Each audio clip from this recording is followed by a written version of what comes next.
আসসালামু আলাইকুম রহমতুল্লাহি বারাকাতু। প্রিয় দর্শক, কাছে কিংবা দূরে, দুনিয়া জুড়ে যে যেখান থেকে এই মুহূর্তে আমাদেরকে দেখছেন, সকলকে আন্তরিক শুভেচ্ছা ও অভিনন্দন জানাচ্ছি। প্রিয় দর্শক, আমাদের দেশে একটি বহুল প্রচলিত কথা আছে যে ধর্ম নিয়ে ব্যবসা করা। আসুন আমরা জেনে নেই কারা ধর্ম নিয়ে ব্যবসা করছে।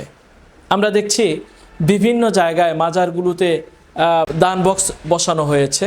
যারা মাজারকে মানুষের সফট কর্নার মনে করে সেখানে টাকা দিচ্ছে, কিন্তু মৃত ব্যক্তি বা যার মাজার বানানো হয়েছে, যার কবরকে কেন্দ্র করে টাকা তোলা হচ্ছে, সে এক টাকার এক পয়সার বেনিফিট পাচ্ছে না, বরং জীবিত মানুষগুলো এই টাকা আত্মসাৎ করছে। সেখানে আমরা দেখছি ধর্ম নিয়ে যারা এক শ্রেণীর লোক ব্যবসা করছে। আবার আমরা দেখছি যে এক শ্রেণীর লোক ধর্মকে নিজেদের রাজনৈতিক ফায়দা হাসিলের জন্য কখনো কখনো সারা বছর ধর্মের বিরোধিতা করেছে, ধর্মীয় মসজিদ মাদ্রাসার বিরোধিতা করেছে, মাহফিলের বিরোধিতা করেছে, মাহফিল বন্ধের পায়তারা করেছে। নির্বাচনের আগে পট্টি মাথায় তাসবিহ হাতে সহানুভূতি পাওয়ার জন্য তারা মানুষের সামনে উপস্থিত হয়েছে যে আমি আপনাদের ধর্মেরই লোক, আমাকে ভোট দেন। কিন্তু আবার আমরা দেখেছি এক শ্রেণীর লোক যারা বলে যে আমাদের নেতা বা নেত্রী তিনি খুব আল্লাহওয়ালা ফরহেজগার লোক, প্রতিদিন সকালে তিনি তাহাজ্জুদের পরে প্রতিদিন সকালে ফজরের পর কোরআন তেলাওয়াত করেন, তিনি নিয়মিত তাহাজ্জুদ পড়েন। আবার এমনও দরবেশ বাংলাদেশে আমরা দেখেছি যারা বলেন যে 40 বছর ধরে তাহাজ্জুদের নামাজ ছাড়ি নাই, যে তাহাজ্জুদ পড়তো প্রায় 60-70 রাকাত। আবার তারাই দেখি যে খেলা হবে এই ধরনের হুমকি দেয়। তার মানে বোঝা যাচ্ছে কারা ধর্ম নিয়ে ব্যবসা করছে। এবার আসুন, যারা ধর্মভিত্তিক রাজনীতি করে তাদেরকে ধর্ম ব্যবসায়ী বলে আখ্যায়িত করা হচ্ছে। আমি বলবো বাংলাদেশের আলেম ওলামা পীর মাশায়েখ এবং যারা ধর্মভিত্তিক রাজনীতির মাধ্যমে এদেশের মানুষের মাঝে ইসলাম এবং ইসলামী তাহজিব তামাদ্দুনকে প্রতিষ্ঠিত করতে চায়, কোরআনের রাজ প্রতিষ্ঠা করতে চায়, বরং তারা এই দেশে ধর্ম নিয়ে ব্যবসা করছে না, বরং কোরআনকে এই দেশে প্রতিষ্ঠা করার জন্য অক্লান্ত পরিশ্রম করছে।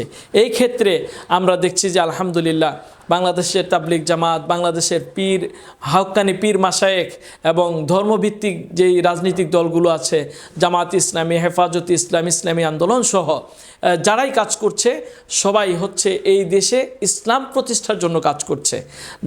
অপরপক্ষে আমরা দেখছি যারা ইসলামকে ব্যবসা করছে তারাই এই পীর মাশায়েখ এবং ধর্মভিত্তিক রাজনৈতিক নেতৃবৃন্দদেরকে ধর্ম ব্যবসায়ী বলছে। আশ্চর্যের বিষয় হলো, যারা ধর্মকে ব্যবসার পণ্য বানাচ্ছে, যারা ধর্মের বিরোধিতা করে সুযোগ মতো কাজে লাগানোর চেষ্টা করছে, তারাই আবার অন্যদেরকে অপবাদ দিচ্ছে। আল্লাহ তাআলা আমাদের সঠিক ধর্ম ব্যবসায়ীদের চিনার এবং তাদের থেকে জাতিকে সতর্ক করার তৌফিক দান করুন। বিশেষ করে আমরা যদি আরও দেখি যে আমাদের দেশে লাল সালু বাবারা আছে, যারা মাজার কেন্দ্রিক কাজ করছেন, যারা ভণ্ডামি করছেন ইসলামকে বিকৃত করে, তাদের থেকে আমাদের জাতিকে আরও বেশি সতর্ক থাকতে হবে। এবং যে সমস্ত অনইসলামিক নেতৃবৃন্দ তারা যখন নির্বাচন আসে তখন পায়জামা পাঞ্জাবি টুপি পরে, রমজান আসলে যে সকল সুদখোর ঘুষখোররা টুপি পরে, মূলত তারাই ধর্মকে ব্যবসা হিসেবে নিয়ে থাকে।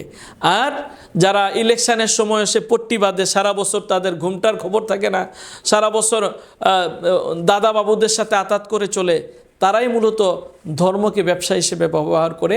এই সমস্ত ধর্ম ব্যবসায়ীদের কাছ থেকে আল্লাহ তাআলা আমাদেরকে হেফাজত করুন। কারণ আল্লাহ তাআলা বলেছেন ওয়ালা তাশতারু বিআয়াতি সামানান কলিলা। আল্লাহ তাআলা বলেছেন তোমরা আমার আয়াতকে, আমার নিদর্শনকে তোমরা অল্প দামে বিক্রি করো না।